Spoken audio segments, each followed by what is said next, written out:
Sometimes a raid looks worse than it really is.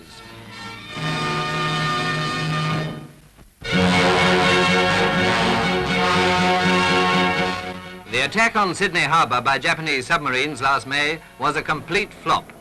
The Japs know the harbour inside out, of course. In days of peace, their whalers used to go there often, many a naval officer, no doubt, among their crews. Training ships too, where the cadets got a good look at the lie of the land and the way in from the sea.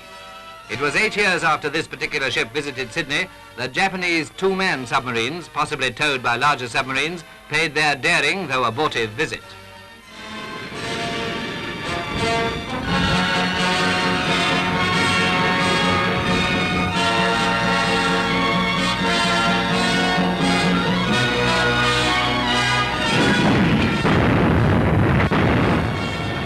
They came at night, of course, and here's what an eyewitness, Mr. Godfrey, a journalist, saw.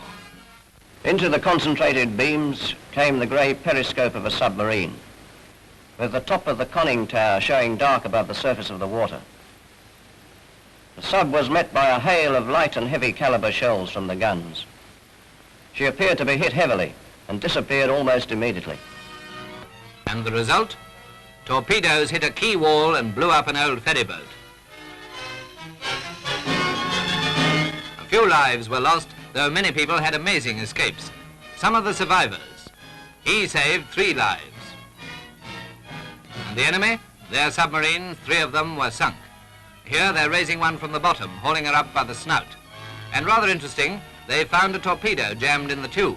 Apparently it fouled some other gear and stuck.